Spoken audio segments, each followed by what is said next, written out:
சற்றுமுன் வெளியான தகவல் 15,000 போதும். 60 வயது கையில் ரூபாய் 5 கோடி இருக்கும். சொல்லி பார்க்க போறோம். நீங்க நம்ம சேனலை சப்ஸ்கிரைப் பண்ணாம இருந்தீங்கன்னா மறக்காம லைக் பண்ணிக்கோங்க, சப்ஸ்கிரைப் பண்ணிக்கோங்க. மற்றவர்களுக்கு தெரியப்படுத்த ஷேர் பண்ணுங்க. பென்ஷன் வசதி இல்லாதவர்கள், குறிப்பாக தனியார் துறையில் அல்லது அமைப்பு சாரா துறையில் பணியில் இருப்பவர்கள், சொந்தமாக தொழில் செய்பவர்கள் ஆகியோர் தங்கள் ஓய்வு காலத்தில் வழக்கமான வருமானம் திட்டமிடுவது மிக அவசியம். ஓய்வு காலத்தில் நிதி தேவைக்காக யாரையும் சாராமல் இருக்க சரியாக திட்டமிட்டு முதலீடு செய்தல் அவசியம். சம்பாதிக்கும் பணத்தில் ஒரு குறிப்பிட்ட சதவீதத்தை சேமிப்பதோடு மட்டுமல்லாமல் அதனை நல்ல வருமானம் தரும் பரஸ்பர நிதியம் போன்ற முதலீட்டில் போட்டு வந்தால் ஓய்வு காலத்தில் கோடிகளில் பணம் கையில் இருக்கும். நிதி ரீதியாக சுதந்திரமான ஓய்வுக்கு பிந்தைய வாழ்க்கையை அனுபவிக்க சம்பாதிக்கும் காலகட்டத்தில் பணத்தை பன்மடங்காக்கும் முதலீடுகளில் திட்டமிட்டு முதலீடு செய்வது முக்கியம். இது அன்றாட தேவைகளை நிர்வகிக்கும் அதே வேளையில் வருங்காலத்திற்கு கணிசமாக தொகையை சேகரிக்க உதவுகிறது. குறைந்த சம்பளம் வாங்கும் சாமானியர்கள் கூட ஆயிரங்களை கோடிகளாகலாம். அதற்கு தேவை சரியான திட்டமிடுதல் மட்டுமே. நீண்ட கால முதலீட்டில் வருமானத்தை அள்ளித்தரும் எஸ்ஐபி மியூச்சுவல் திட்டங்களால் பணத்தை பன்மடங்காக்குவது எளிதாக காரியம். 30 வயதில் முதலீடு செய்ய தொடங்கினால் கூட 60 வயதில் கையில் ரூபாய் 5 கோடி இருக்கும். கோடிகளில் நிதியை சேகரிக்க உதவும் முதலீடுகளில் பரஸ்பர நிதியம் முதலிடம் வகிக்கிறது. தற்போது பங்கு சந்தையில் சற்று சரிவு காணப்படுவதால் முதலீட்டாளர்கள் இந்த வாய்ப்பை பயன்படுத்தி கொள்ளலாம்.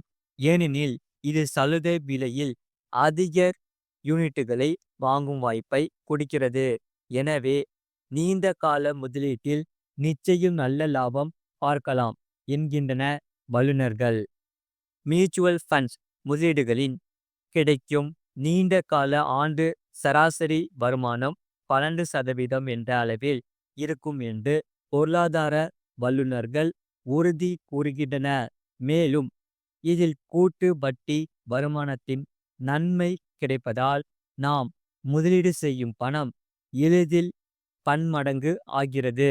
மியூச்சுவல் ஃபண்ட்களில் எஸ்ஐபி என்னும் சிஸ்டமேட்டிக் இன்வெஸ்ட்மெண்ட் பிளான் முறையில் மாதம் ரூபாய் 15,000 என்ற அளவில் முதலீடு செய்து வந்தால் உங்கள் ஓய்வு காலத்தின் கையில் ரூபாய் 3 கோடி, ரூபாய் 4 கோடி மற்றும் ரூபாய் 5 கோடி ஓய்வூதிய நிதியை உருவாக்க எவ்வளவு காலம் ஆகும் என்பதை இந்த பதிவில் நாம் கணக்கிட்டு அறிந்து கொள்ளலாம். பரஸ்பர நிதியத்தில் 27 ஆண்டுகள் தொடர் முதலீட்டில் நீங்கள் செய்த மொத்த முதலீடு ரூபாய் 48,60,000 என்ற அளவில் இருக்கும். அதில் கிடைக்கும் வருமானம் 2,75,74,694 என்ற அளவில் இருக்கும். அசலும் வருமானமும் சேர்த்து உங்கள் கையில் 4,08,64,297 என்ற தொகை சேர்ந்திருக்கும். பரஸ்பர நிதியத்தில் 29 ஆண்டுகள் தொடர் முதலீட்டில் நீங்கள் செய்த மொத்த முதலீடு ரூபாய் 52,20,000 என்ற அளவில் இருக்கும். அதில் கிடைக்கும் வருமானம் ரூபாய் 3,58,72,054 என்ற அளவில் இருக்கும்.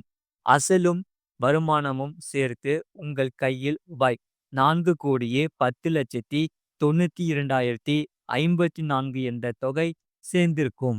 பரஸ்பர நிதியத்தில் 31 ஆண்டுகள் தொடர் முதலீட்டில் நீங்கள் செய்த மொத்த முதலீடு ரூபாய் 55,80,000 என்ற அளவில் இருக்கும். அதில் கிடைக்கும் வருமானம் 4,63,71,847 என்ற அளவில் இருக்கும். அசலும் வருமானமும் சேர்த்து உங்கள் கையில் ரூபாய் 5,19,51,847 என்ற தொகை சேர்ந்திருக்கும். பொறுப்பு துறப்பு. எங்கள் கணக்கீடுகள் கணிப்புகள் மட்டுமே, முதலீடு ஆலோசனை அல்ல. பரஸ்பர நிதியம் என்றும் மியூச்சுவல் ஃபண்டின் கடந்த கால வருமானம் எதிர்காலத்திலும் தொடரும் என்பதற்கு உத்தரவாதம் இல்லை. SEBI அங்கீகரிக்கப்பட்ட முதலீட்டு ஆலோசகரை அணுகி ஆலோசித்த பின்னரே முதலீடு தொடர்பான முடிவுகள் எடுக்கப்பட வேண்டும்.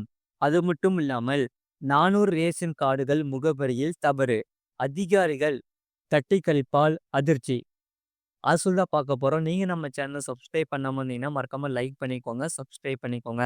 அதாவது வேலூர் அருகே ஒரே கிராமத்தை சேர்ந்த 400 குடும்பத்தினரின் ஸ்மார்ட் ரேஷன் கார்டில் முகவரியை அதிகாரிகள் தவறுதலாக குறிப்பிடப்பட்டுள்ளன. சிறப்பு முகாமிலும் திருத்தம் செய்ய தட்டி கழித்ததால் மக்கள் அதிர்ச்சி அடைந்தனர். வேலூர் மாவட்டம் செம்பராய நல்லூர் பகுதியில் 400க்கும் மேற்பட்ட குடும்பத்தினர் வசிக்கின்றனர். இவர்களுக்கு சில நாட்களுக்கு முன் புதிய ஸ்மார்ட் ரேஷன் கார்டு வழங்கப்பட்டது. கார்டில் 10 கிலோமீட்டர் தொலைவில் உள்ள மேல்பாடி கிராமத்தில் வசிப்பதாக முகவரி மாற்றி அச்சடிக்கப்பட்டிருந்தது. தமிழகம் முழுவதும் ஸ்மார்ட் ரேஷன் கார்டு திருத்த முகாம் நடந்தது. அப்போது ரேஷன் கார்டில் திருத்தம் செய்யுமாறு மக்கள் வலியுறுத்தினர். அதிகாரிகளே தனித்தனியாக அலுவலகத்திற்கு வந்து விண்ணப்பிக்கும்படி கூறியுள்ளன. முகவரி திருத்தம் முகாம் என்று கூறிவிட்டு எந்த பணியும் செய்யாமல் எங்களை அலுவலகத்திற்கு வருமாறு தெரிவித்துள்ளன. அதிகாரிகள் செய்த தவறுக்கு எங்களை அலைக்கழிப்பது எவ்விதத்தில் நியாயம்? ஸ்மார்ட் ரேஷன் கார்டில் திருத்தம் கோரி வட்ட வழங்கல் அலுவலகம் சென்றால் 1000 முதல் 3000 ரூபாய் வரை லஞ்சம் கேட்கின்றன. இது போன்ற செய்திகளை உடனுக்குடன் அறிந்து கொள்ள மறக்காம சேனலை சப்ஸ்கிரைப் செய்யுங்கள், மற்றவர்களுக்கு தெரியப்படுத்த ஷேர் செய்யுங்கள். அதாவது கீழே பார்த்தீங்கன்னா ரைட் சைடில் ஒரு ஒயிட் கலர் பாக்ஸ் இருக்கும், அதான் சப்ஸ்கிரைப் பட்டன். அதை நீங்கள் சப்ஸ்கிரைப் பண்ணி வச்சுக்கோங்க. பக்கத்தில் பெல் பண்ணி கிளிக் பண்ணி வச்சுக்கோங்க. அப்போ தான் நாங்கள் போகிற வீடியோஸ் எல்லாமே உங்களுக்கு ரெகுலராக காமிக்கும்.